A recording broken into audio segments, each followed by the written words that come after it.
British native Neil Entwistle thought he hit the jackpot when he met bright, bubbly American exchange student Rachel Sousa during his junior year of college. The couple falls deeply in love and marry, completing their circle of happiness less than 2 years later when they welcome baby girl Lillian Rose. Except Rachel has no idea that her loving husband is actually living a sordid, secret life, and she'll find out too late just how deadly those secrets are. Hello and welcome to The Dark Side of Love. I'm your host, Bianca Sloan, author of suspense novels about the dark side of love. And this week I'm putting a spotlight on the case I'm calling Heart of Darkness.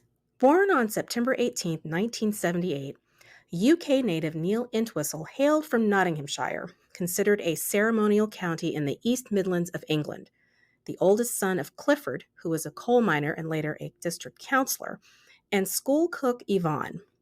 Neil and his younger brother Russell were raised in the hardscrabble market town of Worksop, which borders Sherwood Forest, where they had a very working class, far from posh upbringing. So as I've learned, in England there is a great divide between the South and the North, not unlike the US, but the difference here, the schism between the two regions, has more to do with wealth, the haves and the have-nots.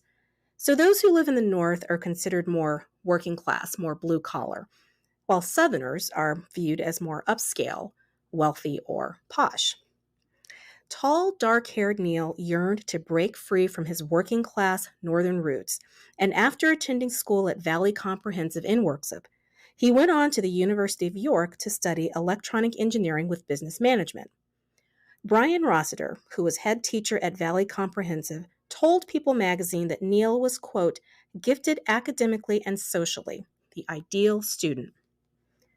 And it was during his time at the University of York that Neil met a vivacious American by the name of Rachel Sousa. Born on December 14, 1978, in Weymouth, Massachusetts, to Priscilla and Paul Sousa, Rachel was a little girl when her father died, and eventually her mother remarried to a man by the name of Joseph Mazzarazzo, which gave Rachel and older brother Jerome 4 step-siblings: Joseph, Michael, Mary Beth, and Erica. Pretty and petite with thick brown hair, Rachel attended Silver Lake Regional High School, where she made her mark as a peer counselor, tutor, and mediator, as well as a volunteer for various community events. As her principal, Richard Kelly, told the Milford Daily News, quote, she was a great kid, a real nice girl. She was a good student, very involved. She was someone who contributed to the school community. Rachel had an interest in politics and history, harboring dreams of becoming a judge one day. At the urging of her AP U.S. history teacher, Rachel applied to the College of Holy Cross. And it was during Rachel's junior year at Holy Cross that she studied abroad at the University of York, meeting Neil through the school's rowing team. Rachel was the coxswain for the team, which basically meant sitting at the head of the boat and bossing the boys around. Hashtag I love it. And Neil was one of the rowers, so again, that's how they met. And the name of the boathouse for the team was called, appropriately enough, Love Lane. One of the members of the rowing team mused to the Nottingham Post that, quote, Neil always seemed quite quiet and was not a regular going-out sort of person. Rachel was something of a novelty, being American. She was very bubbly, outgoing, very positive, and was well-liked by the men's squad. As Donovan Slack, a reporter for the Boston Globe, told Dateline about Rachel, quote, she had a sparkle in her eyes that made just everyone she met fall in love with her. And so, it wasn't long before the Brit and the American were rowing their own love boat. As Rachel's friend and fellow study abroad student Carolyn Eisen told Dateline, she liked Neil for Rachel, saying, quote, I would see him like opening the door for her, and he was very polite. I think he always called when he said he would call her, the things that you're hoping to find when you're meeting a new guy. And he adored her. Benjamin Pryor, a friend of the couple from York, was quoted in the Nottingham Post saying, quote, they seemed a really loving couple. They were very comfortable in each other's company and good fun to be around. Rachel returned to the States for her senior year at Holy Cross, and despite the ocean between them, Rachel and Neil made the relationship stick, And after graduating in 2001, Rachel hopped back across the pond to reunite with her beau, eventually landing a job teaching English and drama at St. Augustine's High School in Redditch, while Neil joined IBM and later Kinetic, a defense technology and security firm in Malvern, Worcestershire. And the icing on the cake? Rachel and Neil got engaged, and no one seemed more in love than the groom to be. In June of 2003, just prior to their August wedding, Neil posted on Friends United, which is a social media network that was out of the UK, saying, quote, "Getting married to the most amazing woman in the world this summer, Rachel. We met through rowing. Living south of the Birmingham border is my only complaint in life." Rachel and Neil got married in Plymouth, Massachusetts, with a wedding reception in the UK in November of that same year. While the couple started their married life in the UK, moving to rural Worcestershire in the West Midlands of England after the wedding, Neil was growing increasingly dissatisfied with life in jolly old England, complaining to friends that his working class Northern England roots, specifically his Cockney accent, was keeping him down and thus preventing him from making real money. Neil was convinced that the only way he was going to get ahead was to get out of the UK and into the booming IT industry in the States. The Daily Mail noted that Rachel was, quote, ecstatic over the prospect of returning home where all of her family was. But first, there was the matter of the couple welcoming their daughter Lillian Rose on April 9, 2005, less than 2 years after they married. After Lillian's birth, it was time to finally jump back across the pond as the Entwistle family moved to Carver, Massachusetts in September of 2005 to live with Rachel's mother and stepfather before they rented a luxurious 4-bedroom colonial in Hopkinton, about an hour away, moving in right after the holidays in early January 2006. Fun fact, Hopkinton is the official starting line for the Boston Marathon. The price for entry into this upscale neighborhood was steep. Rachel and Neil rented this 2,400 square foot beauty in the exclusive Cubs Path cul-de-sac for $2,700 a month. Add in the new furniture they bought and the white BMW SUV that Neil leased for $400 a month, and the money was going out pretty fast. However, Neil is counting on notching a 6-figure job in the IT industry, so what was there to worry about? A lot, as it turns out. Because that hoped-for 6-figure salary in IT never materialized for Neil in the lethargic job market of 2006, and as a result, he had run up all kinds of debt in an attempt to keep the family, as well as appearances, afloat. And Neil tried a lot of things to try and rack up cash. He sold computer products through eBay, but then he stiffed his buyers. And it turns out that he would go on to create 6 different eBay accounts in his name, which, fraud. Neil further dipped his toe into e-commerce by launching something called millionmaker.co.uk, which guaranteed customers a profit of $6,000 a month within the first 6 months. So it was some kind of a pyramid scheme, apparently. And then there was srpublications.co.uk, which sold a manual that promised men the secret to enlarging their rowboats? No, really. He was calling this book or whatever the Big Penis Manual. Unbelievably, men were not lining up in droves for that one, and in fact, not a single one of these ventures opened the spigot of cash that Neil was hoping for. And it turns out, Neil wasn't just using his computer to look for jobs, defraud eBay customers, and offer men tips on how to get bigger rowboats. He was spending quite a bit of time trying to get his freak on, however he could get it. Before Rachel and Neil moved to the States in the summer of 2005, Neil posted a profile on a swingers website in search of a, quote, discreet relationship, musing that he was curious to see whether or not American women were, quote, better in bed. And because all women of all nationalities love when men do this, he also posted a picture of himself naked on a lounge chair. Hashtag don't do this. And once the family moved to Massachusetts, Hunting for prostitutes and escorts in the Boston area was as regular an occurrence as job searching. Websites with names like adultfriendfinder.com, halfpriceescorts.com, escorts.naughtynightlife.com, and hotlocalescorts.com clogged his search history. Now, I am all for getting jiggy with it, but this behavior, it's hashtag too much. Because after all, Neil is a married man and the father of a newborn.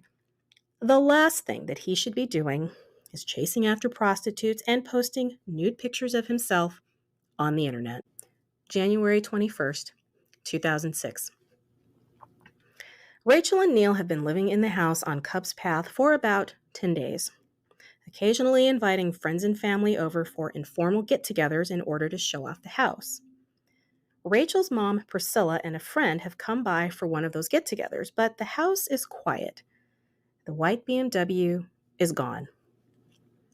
Priscilla and the friend left, but something felt off. Priscilla had in fact been trying to reach her daughter all day, and as it turns out, Neil and Rachel had already missed dinner plans with Joanna Gately and her sister Maureen, which was not like Neil or Rachel. All of it was enough for Priscilla to reach out to police and ask them to conduct a wellness check. Police searched the house, including the master bedroom, but didn't find anything suspicious. Middlesex County District Attorney Martha Coakley was quoted in People magazine as saying about the master bedroom, quote, "The bed was in disarray, with several layers of thick bedding and pillows. However, it only appeared to police that the bed had not been made that day." Rachel's family spent the next day, January 22nd, searching for some sign of the Entwistle family, but no dice. Joanna and her sister Maureen, they were so worried that something had happened that they actually camped out in the driveway of the Entwistle home, waiting for Rachel and Neil to return. And when they still hadn't turned up in the morning, the sisters got the neighbors to give them the code for the garage, and they went inside the house. They found partially eaten plates of food in the kitchen, a bathtub filled with water for bathing the baby. In Lillian's room, the nursery, classical music was playing. The sisters called Rachel's mother and stepfather, and the foursome decided to file a missing persons report. The cops came back for a second search, this time coming in through the basement, and there's a smell that they had not noticed on their previous visit. They follow that odor up 2 levels to the master bedroom, and it is only then that they peel back the pile of blankets from the 4-poster bed. Dressed in their pajamas are Rachel and baby Lillian. Rachel's arm is draped over Lillian, her feet curled into her body. They're both dead. Rachel Entwistle was 27 years old. Her daughter, Lillian Rose, was 9 months old. Initially, police thought carbon monoxide was the culprit. However, a closer look revealed a bullet wound in Rachel's head and one in Lillian's stomach. That bullet passed through the baby and lodged in Rachel's breast. The obvious question now is, where is Neil? There is no forced entry into the house and nothing was missing. And again, the car is gone. Police launch a search for him, eventually finding his white BMW at Logan Airport, and a search of his financials reveal that he fled town on January 21st, purchasing a one-way ticket back to England. Initially, when he arrived back in the UK, he drove around aimlessly, notching 800 miles on his rental car. He tried to withdraw money from an ATM in Manchester that night before checking into a hotel and heading to his parents' house the following morning. And that's where cops find him when they call him on January 23rd. As reported in the Nottingham Post, according to the recorded call, State Police Homicide Detective Bob Manning said to Neil, quote, "I'm calling you because we have some bad news about your wife and your daughter. We responded to the house and they are deceased. Did you know that?" Neil says, quote, "I did." He claims that he found Rachel and Lillian's bodies, and instead of calling 911, he decided he was going to join them in death, saying, quote, I pulled the covers over them, and the only thing I could think of was the knives we had got downstairs. I pulled the big one out and held it towards my chest. I think it was just the thought of how much it was going to hurt. I just couldn't do it. Neil also admitted during the call, quote, "I haven't even cried yet." "You haven't cried?" Detective Manning asked. And Neil said, quote, "No, not properly." So instead of calling 911, Neil says he panicked, yet he had the presence of mind to buy a plane ticket and get on a plane to go to a whole other country. Sounds like he was thinking pretty clearly to me. So while Neil is playing poor, pitiful me across the pond, cops are piecing together exactly who Neil is. They learn he's over 30 grand in credit card debt, and that in addition to trolling sex sites, in the days leading up to the murders, he was Googling things like cheap flights, knife in neck kill, and how to kill with a knife. Pretty hard to explain that away. Hashtag premeditation. And as if all of that wasn't damning enough, Neil's DNA was found on the handle of his father-in-law's .22 caliber handgun, which is the same caliber used in Rachel and Lillian's murders. Neil's explanation for that was that about a month prior, he had joined his father-in-law at his shooting club for some shooting practice. Sure. Except Rachel's DNA was found on the gun's muzzle, and the keys to his in-laws' house were found in the BMW that Neil had left at the airport. The theory is that Neil stole the keys to the house, drove over there while his in-laws were at work, took the gun, went home, murdered his wife and daughter, then drove back to the in-laws' house to return the gun before he hopped on a plane to England.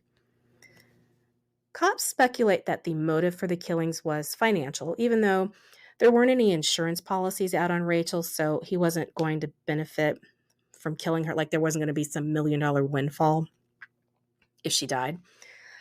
He didn't have any girlfriends, though it wasn't for lack of trying. So he wasn't trying to wipe out his family to be with someone else, like a Chris Watts situation. I wonder if Rachel maybe found out something, either about the debt or the sex sites or both, and confronted him. And he just snapped because now he's about to be exposed. He'd spent a good amount of time trying to portray this perfect, upwardly mobile life to the outside world and to his wife, even. And now everyone is going to see that he's a fraud. And he can't let that happen. So, my 2 cents for what they're worth. Neil was arrested on February 9, 2006, having filled his days before his arrest with visits to the movie theater to watch Jim Carrey movies, dining out with old rowing friends from York University, and hatching schemes to try and sell his story to the highest bidder. Having outlined his plans in a notebook about how he planned to pimp out the exclusive rights for his side of the story. Nobody bit.